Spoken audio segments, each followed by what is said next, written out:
Hoje vamos falar sobre a menorreia, e para entender melhor esse assunto, vamos relembrar alguns conceitos. Menarca é a primeira menstruação da mulher.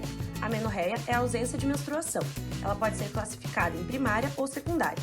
A menorreia primária consiste na ausência de menarca em pacientes de 14 anos ou mais, sem o aparecimento de caracteres sexuais secundários, ou em pacientes a partir de 16 anos, mesmo que com a presença de sinais de desenvolvimento puberal.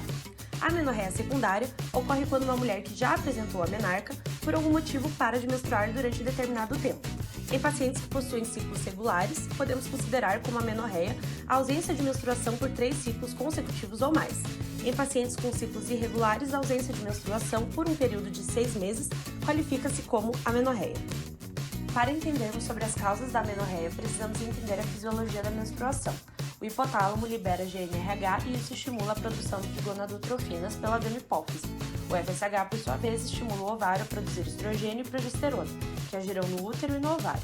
Se não houver gravidez, a produção desses hormônios é interrompida, levando à descamação do endométrio, que é a menstruação. Se qualquer uma dessas fases ou órgãos sofrer alguma alteração, haverá alterações no ciclo menstrual. Para fins didáticos, a investigação da menorreia é dividida conforme sua classificação, primária ou secundária. Em ambos os casos, devemos realizar uma anamnese rica em detalhes e um exame físico completo.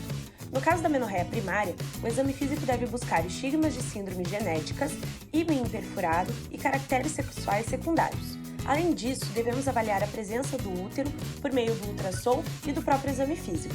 Se o útero estiver presente, devemos prosseguir a investigação com dosagem de FSH e LH. Nos casos em que tivermos FSH diminuído, consideramos causas de amenorreia com hipogonadismo hipogonadotrófico. Por outro lado, se o FSH estiver elevado, podemos considerar causas como insuficiência ovariana e digenesia gonadal. E nos casos de FSH normal, suspeita-se de causas de amenorreia normogonadotróficas ou obstrução de trato genital. Nos casos em que observamos a ausência de útero na paciente, devemos solicitar o cariótipo para diferenciar síndrome de Rokitansky ou agenesia milleriana, que apresenta cariótipo 46XX, da síndrome de Morris, mais conhecida como síndrome da insensibilidade ao receptor de androgênio, com cariótipo 46XY. Ambas apresentam FSH normal. Na menorreia secundária é importante que haja um exame físico que avalie a presença de alterações no colo do útero, como, por exemplo, estenose, que pode ter sido provocada por cauterização ou curetagem. Após o exame clínico minucioso, solicitamos os exames laboratoriais. Salientamos que, neste vídeo, o raciocínio da investigação foi apresentado em forma de fluxograma, mas, no dia a dia, alguns profissionais solicitam os exames beta-HCG, TSH, prolactina, FSH e ultrassom logo em uma primeira consulta.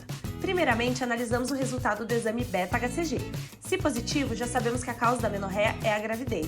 Sendo assim, a paciente deve prosseguir com o pré-natal. Se o beta-HCG for negativo, devemos avaliar as dosagens de TSH e prolactina. O TSH é solicitado para identificarmos casos de hipotireoidismo, uma das causas de amenorreia. Já a prolactina, nos casos em que ela está aumentada, há uma redução da secreção de GnRH, reduzindo a secreção de todas as gonadotrofinas, fazendo com que o ovário não funcione. Tal situação denominamos de hipogonadismo hipogonadotrófico.